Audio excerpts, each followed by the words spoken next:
जय श्री राम भक्तों स्वागत है आपका हमारा चैनल देववाणी में। भक्तों, आपको हमारी कथाएं कैसी लगती हैं हमें कमेंट करके ज़रूर बताएं। भक्तों, हमारी कथाओं को लाइक अधिक से अधिक करें, इन्हें शेयर करें और हमारे चैनल को अधिक से अधिक सब्सक्राइब करें। भक्तों, आपसे एक गुजारिश है, हमें इंस्टाग्राम पर फॉलो करें जिसका लिंक डिस्क्रिप्शन में दिया गया है। तो चलिए शुरू करते हैं आज की कथा। जय श्री राम दोस्तों, ये कथा एक ऐसे राजा की है जिसके थोड़े से पुण्य की वजह से ही उसको भगवान ने कितना कुछ दे दिया। चलिए एक कथा की ओर चलते हैं। आज की कथा है एक राजा, 50,000 रानियां और एक ऋषि। आइए कथा श्रवण करें। दोस्तों, ये बात सतयुग की है। एक समय में भद्राश्व नामक महान राजा हुआ करते थे। भद्राश्व इतने शक्तिशाली राजा थे कि उनके नाम पर भद्राश्व वर्ष पड़ा। एक बार उनके राज्य में अगस्त्य मुनि पहुंचे। वे राजमहल में भी पधारे। राजा ने खूब आवभगत की। अगस्त्य मुनि बोले, भद्राश्व, मैं तुम्हारे वहां 7 दिन रुकूंगा। राजा ने उनके ठहरने का विधिवत प्रबंध किया और अपने सेवकों इत्यादि को उनकी सेवा में लगा दिया। उन्होंने अपनी रानियों से उनके दर्शन लाभ लेने को कहा। राजा भद्राश्व की रानी कांतिमती अत्यंत सुंदरी थी। कहते हैं उसके चेहरे की चमक 12 सूर्यों के समान चौंधिया देने वाली थी।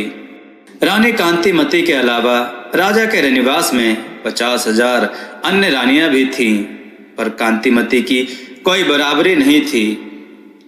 पहले ही दिन रानी कांतिमती मुनि अगस्त्य के दर्शन के लिए आई। अगस्त्य मुनि ने कांतिमती को देखा तो देखते रह गए। उन्होंने कहा, राजा तो बड़ा ही भाग्यवान है, तो धन्य है। दूसरे दिन कांतिमती फिर आई तो उसे देखकर अगस्त्य बोले, ओह, सारा संसार वंचित रह गया। तीसरे दिन कहा, ये लोग तो उस गोविंद की माया को भी नहीं जानते जिसने एक दिन की प्रसन्नता में इन्हें क्या कुछ नहीं दे दिया। चौथे दिन जब कांतिमती मुनि दर्शन के लिए पहुंची तो वे अपने दोनों हाथ ऊपर उठाकर बोले, हे जगन्नाथ, आप धन्य हैं, आपकी लीला महान है। इसी तरह 5वें दिन बोले, भद्राश्व, तुम्हें बहुत बहुत धन्यवाद। हे अगस्त्य, तू धन्य हुआ। इसी तरह 6ठे दिन भी उन्होंने कांतिमती को देखकर प्रशंसात्मक टिप्पणियां की। 7वें दिन तो गजब ही हो गया। वे बोले कि राजा ही नहीं, उसकी रानी, सेवक सभी मूर्ख हैं जो मेरी बात नहीं समझते। इतना कहने के बाद वे उठे और सबके बीच राजा भद्राश्व के सामने ही भाव विभोर होकर नाचने लगे। 7 दिनों तक रानी के जाने पर उसकी प्रशंसा, और अब यह सभी उपस्थित लोगों के सामने ही धीर गंभीर रहने वाले मुनि का नृत्य। कुछ देर तो राजा अचरज में रहा। फिर उसने विनम्रता से हाथ जोड़कर अगस्त्य मुनि से इसका कारण पूछा। राजा के आश्चर्य और प्रश्न के उत्तर में मुनि ने कहा, राजन, आप पूर्व जन्म में हरिदत्त नामक एक धनवान पर धर्म कर्म में विश्वास रखने वाले वैश्य के दास थे। उसकी सेवा सुरक्षा आपका काम था। यह कांतिमती तब भी आपकी पत्नी थी। कांतिमती भी वैश्य के यहाँ दासी का काम करती थी। एक बार वैश्य ने फैसला किया कि वह अश्विन मास की द्वादशी का व्रत रखकर भगवान विष्णु के मंदिर में विधिवत पूजा करेगा। समय आने पर वैश्य ने सारी तैयारियां कर मंदिर के लिए प्रस्थान किया। तुम दोनों उसके भरोसेमंद नौकर थे, सो इसलिए उसने ना सिर्फ तुम दोनों को अपने साथ लिया बल्कि पूजा प्रबंध में भी साथ रखा।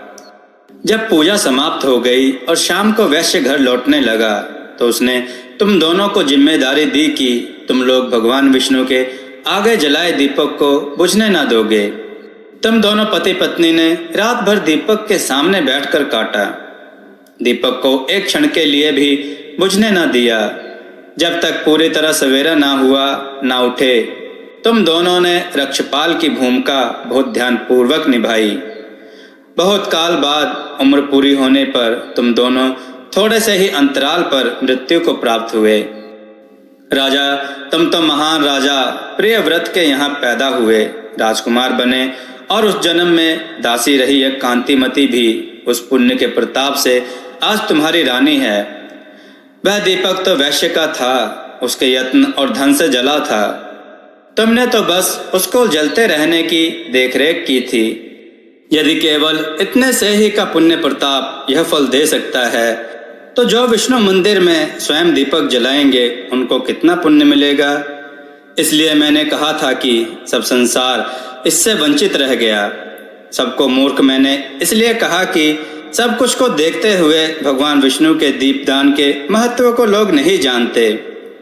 अपने को धन्यवाद इसलिए दिया कि मुझे सब कार्यों में महज श्री विष्णु ही सूझते हैं, और तुम्हें और कांतिमती को धन्य इसलिए कहा कि तुमने दूसरे के जलाए दीपक की रक्षा भी इस तरह मन लगाकर की।